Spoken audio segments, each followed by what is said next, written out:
Shalom dan selamat pagi buat anak-anak MEM semua. Hari ini kita akan melanjutkan materi kita, tema 3, subtema 1, aneka benda di sekitarku dengan pembelajaran 2. Iya, sebelum MEM menjelaskannya, MEM harap anak-anak MEM dapat memahami tujuan dari pembelajaran kita pada hari ini, yaitu mengenai keberagaman karakteristik individu, ciri-ciri dalam musyawarah. Lalu kita lanjut dengan teknik dasar dalam permainan bola kasti dan sifat-sifat dari benda cair, benda padat, dan benda gas. Ya, kita akan mulai dengan pembelajarannya. Pembelajaran 2. Yang pertama itu adalah keberagaman karakteristik individu. Itu adalah keadaan di mana setiap individu mempunyai keberagaman yang berbeda-beda seperti suku, ras, agama, maupun ideologi dan budaya yang berbeda-beda dari setiap daerah. Ya, dari setiap keberagaman itu pasti kita mempunyai yang namanya perbedaan pendapat, perbedaan saran ataupun yang lainnya. Iya, bagaimana kita untuk menyelesaikan dari perbedaan itu? Ya, itu diadakannya musyawarah. Apa itu musyawarah? Musyawarah adalah suatu upaya bersama dengan sikap rendah hati untuk memecahkan persoalan atau mencari jalan keluar guna mengambil keputusan, atau kata lainnya, musyawarah itu adalah keadaan berkumpul bersama untuk mendiskusikan masalah mencapai kata mufakat. Ya, tujuannya musyawarah itu adalah agar masalah dapat diselesaikan dengan baik. Agar masalah dapat diselesaikan dengan baik. Ya, itulah dia mengenai musyawarah. Lalu, bagaimana ciri-ciri dalam musyawarah? Musyawarah itu ciri-cirinya yang pertama adalah berkepentingan bersama, berdasarkan kepentingan bersama. Yang kedua, hasil keputusan harus dapat diterima dengan akal sehat, hati nurani manusia. Ya, hasil mufakat atau keputusan harus dapat diterima dengan akal sehat sesuai hati nurani. Yang ketiga, usul atau pendapat yang disampaikan mudah dipahami dan tidak memberatkan anggota lain. Yang keempat, dalam proses musyawarah, pertimbangan moral lebih diutamakan dan bersumber dari hati nurani yang luhur. Ya, itulah dia mengenai musyawarah, ciri-ciri musyawarah. Contoh dari bermusyawarah itu adalah seperti di lingkungan sekolah. Yang pertama itu pemilihan ketua kelas. Lanjut, pembagian jadwal piket. Lalu pemilihan ketua OSIS. Iya, itu biasa ada di lingkungan sekolah.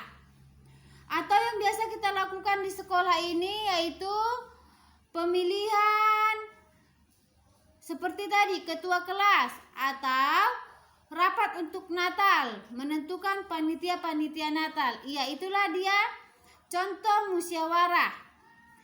Lalu kita lanjut pada permainan olahraga kasti. Perlu diketahui teknik dasarnya, yang dimana teknik dasar itu adalah berlari, dimana dalam permainan ini yang paling penting adalah berlari secara lurus atau berbelok-belok. Keduanya penting untuk dikuasai pada olahraga ini.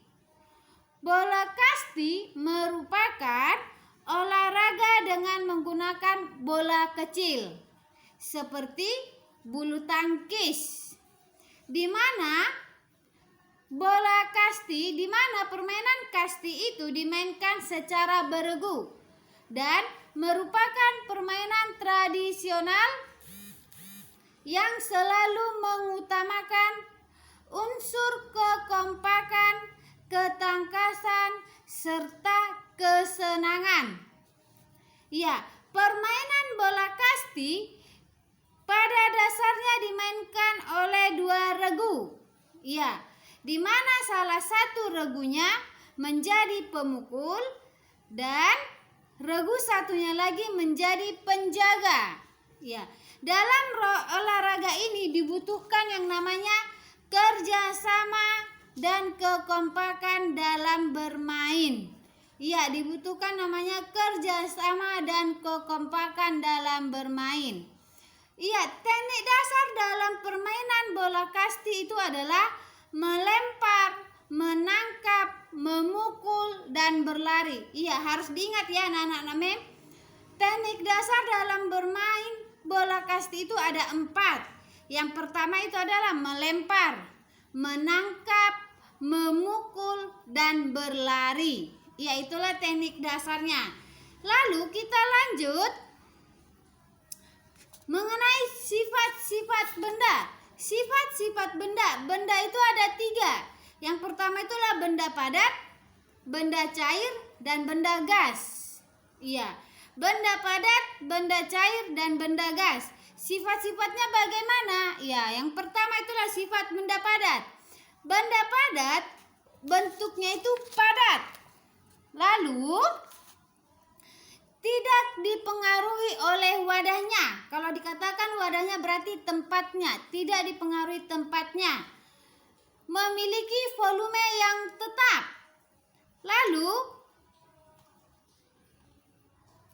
jarak antara partikel sangat rapat. Lalu gaya tarik antara partikel kuat.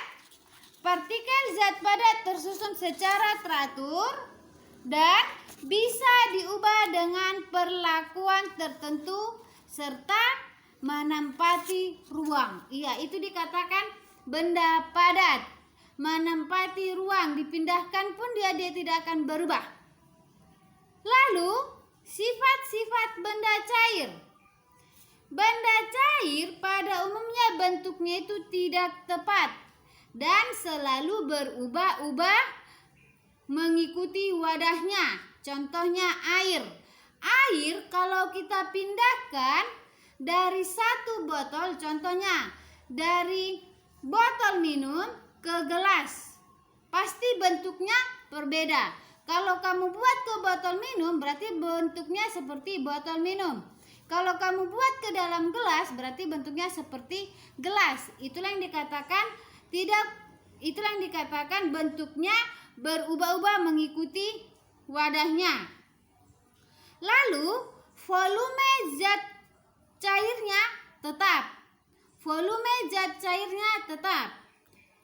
Yang ketiga, ciri-cirinya itu adalah benda cair mengalir ke tempat yang lebih rendah. Ya, benda cair mengalir ke tempat yang lebih rendah. Ya, contohnya air. Air pasti mengalir dari tempat yang tinggi ke tempat yang lebih rendah. Lalu meresap melalui sela-sela kecil. Iya, meresap melalui sela-sela kecil. Contohnya, di saat basah pasti kamu mengelapnya. Mengepel, pasti menyerap ke dalam kain pelnya. Itu makanya kalau kamu ngepel itu langsung kering. Karena kenapa? Airnya tadi langsung meresap ke kain pelnya. Lalu ciri-ciri yang selanjutnya itu adalah menekan ke segala arah. Ciri yang selanjutnya, permukaan benda cair yang tenang selalu datar. Setelah itu, gaya antar partikel cukup kuat dan gerak antar partikel agak bebas. Yang ketiga, sifat benda yang ketiga itu benda gas. Sifat benda gas itu adalah terdapat di segala tempat. Iya, kalau dikatakan benda gas itu contohnya balon. Iya, balon itu adalah benda gas. Yang pertama tadi katanya terdapat di segala tempat. Di segala sudutnya, di segala sudut balon tadi itu terdapat benda gas. Kenapa dikatakan seperti itu? Coba kamu tiup dia, kan dia pasti mengembang, berarti udaranya itu ada di dalam. Tetapi di saat kamu tusuk pakai jarum itu pasti langsung kempes. Dimanapun itu kamu tusuk, bukan cuma di bagian depan, di segala sudut. Lalu mengisi seluruh ruangan yang ditempati. Iya, tak seperti yang katakan tadi. Di saat kamu tiup, semua udara tadi langsung masuk ke dalam. Lalu jarak antara partikel benda gas berubah-ubah. Setelah itu menekan ke segala arah. Lalu gerakan antara partikel bebas memiliki massa atau berat. Susunan partikel benda gas tidak teratur dan gaya tarik-menarik benda gas lemah. Iya, inilah dia ciri-ciri dari sifat benda gas. Contohnya, contoh-contoh dari benda padat dan benda gas itu seperti ini. Nih. Benda padat, ini dia. Kayu. Benda cair, ini dia air. Benda gas tadi itu adalah balon.